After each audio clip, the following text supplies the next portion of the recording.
Una fórmula es una ecuación que calcula un valor nuevo a partir de los valores existentes. En Excel, las fórmulas se componen del signo igual seguido de dos o más operandos, y entre los mismos incluiremos uno o varios operadores. Dentro de los operadores nos encontramos con cuatro tipos: aritméticos, de comparación, de concatenación de texto y de referencia. Los operadores aritméticos son los que utilizamos para ejecutar las operaciones matemáticas básicas, como son la suma, la multiplicación, la resta, división, porcentaje o exponenciación. Los operadores de comparación se utilizan para comparar dos valores. Al comparar dos valores utilizando estos operadores, el resultado será siempre un valor lógico, o verdadero o falso. El símbolo AND nos sirve para unir o concatenar una o varias cadenas de texto con el fin de generar un solo elemento de texto.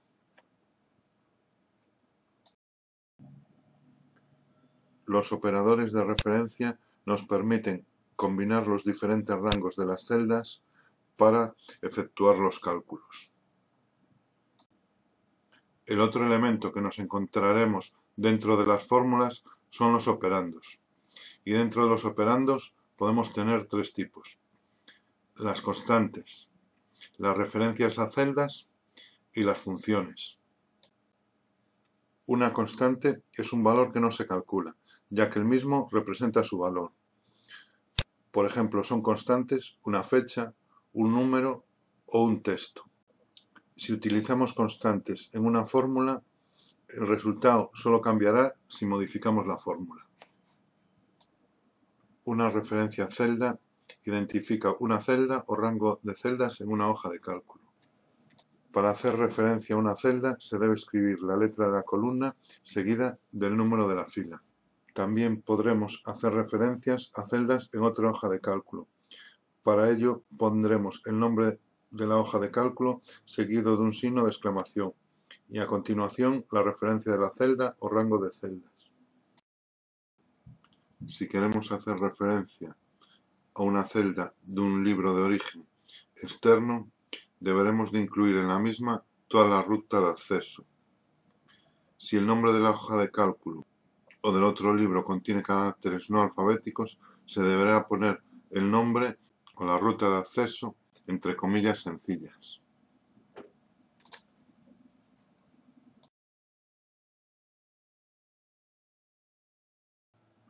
Cuando trabajamos con una hoja de cálculo, es muy común que tengamos que copiar o mover una celda de un lugar a otro.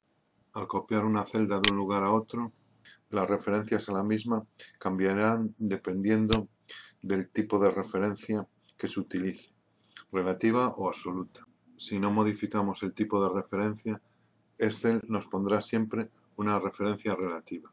A continuación vamos a ver cómo funcionan los tres tipos de referencia.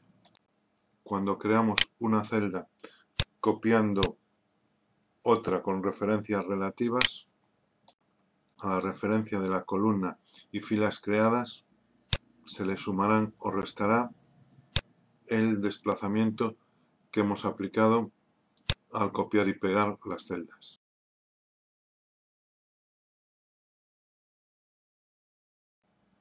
Las referencias absolutas irán predecidas por el símbolo $, tanto en la fila como en la columna, por lo que para cambiar una referencia relativa absoluta bastará con añadir el símbolo $.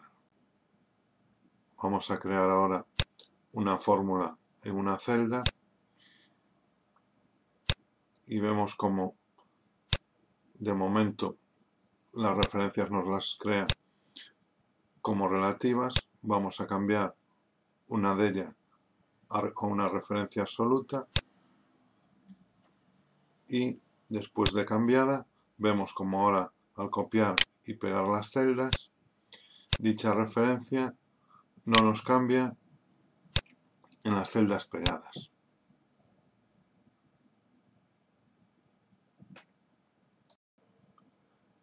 La referencia mixta es cuando una parte de la misma se compone de una referencia relativa y la otra parte se compone de una referencia absoluta. La parte absoluta o relativa pueden ser indistintamente la parte de las columnas o de las filas. Vamos a crear ahora una celda con referencia a otra celda, con referencia a la celda 2. Modificamos para que la fila sea una referencia absoluta, añadiéndole el dólar. Y ahora copiamos dicha celda en otras dos celdas. Vemos como que las hemos copiado en una fila inferior, se mantiene la fila 2, pero sin embargo sí cambia el número de la columna. Para finalizar, veremos una serie de herramientas que posee Excel y nos serán útiles cuando estemos trabajando con las fórmulas. Dichas herramientas las encontraremos en la pestaña Fórmulas y en la zona derecha. Rastrear precedentes nos ayuda a ver de forma inmediata las celdas que intervienen en el cálculo de otra celda. Si queremos ver las celdas que preceden a dichas celdas, bastará con que pulsemos de nuevo sobre Rastrear precedentes. Rastrear dependientes nos permite visualizar todas las celdas que se ven afectadas por otra celda en concreto. Al igual que con Rastrear precedentes, si pulsamos varias veces, veremos los diferentes niveles dependientes de unas celdas a otras. Quitar flechas nos permite borrar las flechas que se han insertado en nuestra hoja de cálculo. Las podemos borrar todas o quitarlas por niveles. Mostrar fórmulas nos da la posibilidad de mostrar todas las fórmulas y funciones con las que estemos trabajando. La activamos pulsando una vez y la desactivamos volviendo a pulsar cuando esté activada. Comprobación de errores nos muestra la fórmula de la celda que desencadena un error. Nos muestra el tipo de error y una lista de comprobación con las siguientes opciones. Ayuda sobre este error. Nos muestra información específica para el tipo de error. Mostrar pasos de cálculo. Muestra todos los pasos que llevan al error. Omitir error. Permite aceptar la fórmula tal como se le indicó a este. Modificar en la barra de fórmulas. Permite editar la fórmula que genera el error. Opciones de comprobación de errores. Abre el cuadro de diálogo Opciones donde podemos seleccionar las reglas que rigen la comprobación de errores. Con Evaluar fórmula podemos ver las diferentes partes de una fórmula independientemente. Y al ver los resultados intermedios nos será más fácil entender dicha fórmula.